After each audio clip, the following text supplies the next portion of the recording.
கூட நல்லா குக் பண்ணுறாங்கன்னு பார்க்கலாமா. இன்றைக்கி இந்த பாயில் பண்ண எக்கை வச்சு எக் சாலட் எப்படி பண்ணுறதுன்னு பார்க்கலாம் வாங்க. இப்போது அதுக்கு நான் 2 டேபிள் ஸ்பூன் கடலை மாவு எடுத்திருக்கேன். இப்போ அதை வந்து பவுலில் ஆட் பண்ணிவிட்டு இப்போ அது கூடயே 1 டீஸ்பூன் சில்லி பவுடர், சால்ட், லைட்டாக கரம் மசாலா, அது கூடயே நம்ம வாட்டர் ஆட் பண்ணி நல்லா மிக்ஸ் பண்ணி வச்சுக்கலாம். பஜ்ஜி மாவு பதத்துக்கு மிக்ஸ் பண்ணிவிட்டு இப்போ நம்ம பாயில் பண்ண எக்கை இந்த மாதிரி கட் பண்ணி வச்சுட்டு இப்போது ஒரு குட்டி பேனில் ஆயில் ஆட் பண்ணி நல்லா ஹீட் பண்ணிக்கலாம். ஆயிலை அது ஹீட் ஆகட்டும்.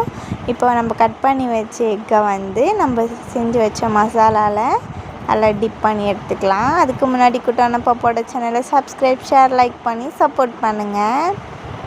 இப்போ அதை நல்லா டிப் பண்ணி எடுத்துட்டு இப்போ நம்ம ஆயிலில் போட்டு பொரிச்சிக்கலாம்.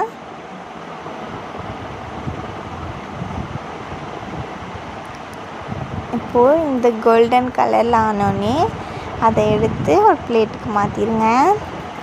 அது ஆறினோடனே அதை ஸ்லைட்டாக கட் பண்ணி வச்சுக்கோங்க. இப்போ நம்ம இந்த வெஜிடபிள்ஸ்லாம் கட் பண்ணிக்கலாம்.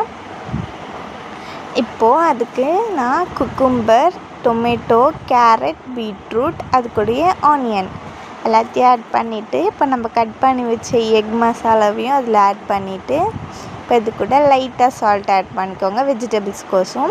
இப்போ அது கூட நான் வந்து சில்லி பவுடரும் சாட் மசாலாவும் ஆட் பண்ணிக்கிறேன். உங்களுக்கு என்ன ஸ்பைசஸ் வேணுமோ நீங்கள் ஆட் பண்ணிக்கோங்க. ஆட் பண்ணி மிக்ஸ் பண்ணிவிட்டு இப்போ உங்களுக்கு தேவையான மிக்சரும் ஆட் பண்ணிக்கோங்க. இதில் லெமன் கூட நீங்கள் புழிஞ்சு விட்டு சாப்பிட்லாம்.